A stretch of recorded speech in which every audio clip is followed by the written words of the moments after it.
There's a tombstone that says, "End of construction. Thank you for your patience." The tombstone belongs to Ruth Graham, the wife of the evangelist Billy Graham. One day she was driving through a construction site on the highway, and there were miles of detours, construction equipment, cautionary signs, and finally she came to the last one, which said, "End of construction. Thank you for your patience." That's a great metaphor for both our journey to heaven and everything that we've been talking about in this series so far. We are now in week 4 of our series, Work in Progress. If you're just joining us, welcome. Let me take a few moments to bring you up to speed. The author Flannery O'Connor said, "You are good, but under construction." And it's true, you are good, made in the image and the likeness of God, but you have that inherited brokenness called original sin. And so, until you get to heaven, you will be under construction, a work in progress. In week 1, we talked about how you can become tired or weary in this ongoing process of spiritual growth, and that the 2 keys to perseverance are prayer, as well as being surrounded by good people who lift you up.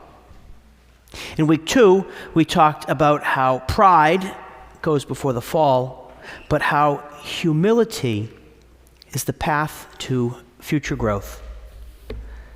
Last week, Deacon John talked about how we need to admit our mistakes and failings if we want to continue to grow. Any day now, you'll be receiving in the mail our annual reports. We're so pleased with how they came out. And inside, you'll find some wonderful testimonies that talk about the impact our ministry has. If you haven't received yours yet, hopefully you will this week, or we'll have extras at Mass next week. For all of you who make our ministry possible with your financial giving, thank you. Also, just so you know, next week we're going to talk about giving in advance of Stewardship Weekend, which is in 2 weeks. So if you're looking for the prime time to invite a friend to church, next week might not be it.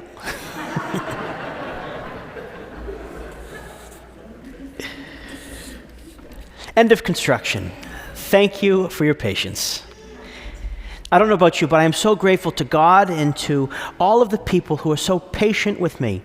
I do think I'm getting better, but I have had, and I'm sure I will continue to have, some massive blunders. Because the sad truth is this: it's the people who are closest to us who usually receive the brunt of our rough edges. You know, for me, sometimes I see one thing, and then I think I know everything. So I make a snap judgment, and then I say something harsh. So, thank you for your patience. Patience is that interior strength that enables you to endure difficulties, both big and small. When you're having a bad day, you could become grumpy or irritable or unpleasant to be around. That is, you are unwilling to endure the difficulties that are part of life. But it doesn't have to be that way. Because God has given you the power to decide how you're going to respond. You know, do you willingly accept the trials that come your way, whatever they are? Or do you adopt a defeatist attitude? Maybe you say something like, "This is just the way I am. The whole world, the whole universe is against me. Things never go my way." Well, you can grow when things don't go your way, or you can grow when they are going your way. There's always an important question that we can ask in whatever situation in which we find ourselves, and it's very simple. Lord, what are you trying to teach me here? Lord, how are you trying to grow me through this experience? Sometimes the lesson becomes clear very quickly. Sometimes the lesson only becomes clear with the benefit of a lot of hindsight. And even for a lot of things, it won't be clear what the message, what the lesson was until you get to heaven, the end of construction. St. Paul teaches that all things work together for good, for those who love God and are called according to his plan. And that's you. And when you know that, your patience can increase, because then you're led to have an unshakable faith in God's promises, in God's plan. But when you forget that, you can fall into a mentality that holds many people back from growing as a work in progress. Maybe you've heard this mentality before, but it's called elephant thinking. The idea comes from when they used to have elephants in circuses. So they take a baby elephant to train it for the circus, and what they would do is they would chain one of its legs to a pole which was in the ground so the baby elephant couldn't get away.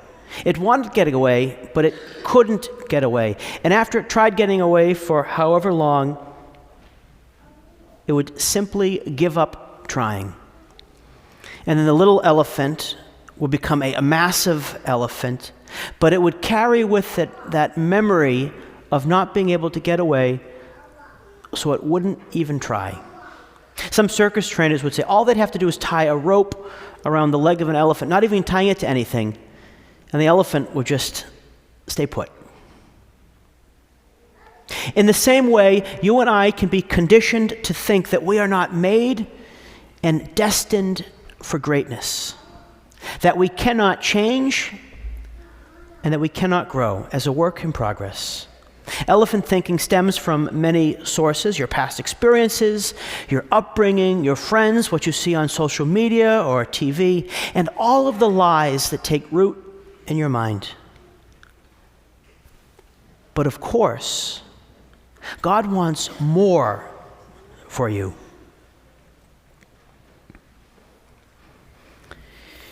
In our gospel today, Jesus is teaching in the temple, and some Sadducees come forward to challenge him. As a group, the Sadducees had a narrow interpretation of the Torah, which led them, among other things, to deny the resurrection.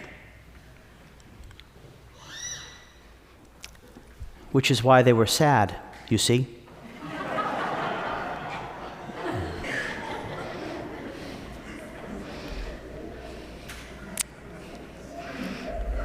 Okay, sorry about that. So the Sadducees pose a hypothetical situation based on the Mosaic law. They say to Jesus, if someone's brother dies leaving a wife but no child, his brother must take the wife and raise up descendants for his brother. And then they say in the situation that this happens with all seven of the brothers. And so they ask Jesus, whose wife will she be at the resurrection?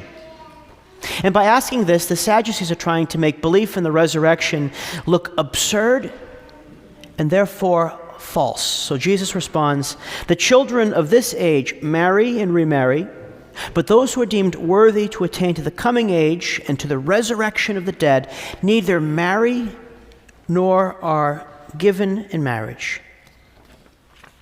Jesus is talking about the life to come and the resurrection of the body that we profess week after week in the Creed. When we get to heaven, the construction is over, and we will be with God as his children, and then hopefully all of our loved ones are by our side. But in heaven, our relationships are different because we are all brothers and sisters, not spouses, not parents, not children, brothers and sisters. And Jesus concludes his teaching by giving the Sadducees a correct interpretation of the Torah. He says, that the dead will rise, even Moses made known in the passage about the bush when he cried out, Lord, the God of Abraham, the God of Isaac, and the God of Jacob. And he is not God of the dead, but of the living. For to him all are alive. Since to God all are alive, you can trust that he is going to continually work in your life. You can trust that he's going to take you from where you are to where you need to go, and ultimately he's going to take you to the kingdom. The path to get there might seem like a never-ending construction zone, but if you trust that God has a plan and that he's never going to give up on you, then you can grow through whatever circumstance you find yourself in, especially the difficult ones. And it's this trust that makes you more patient.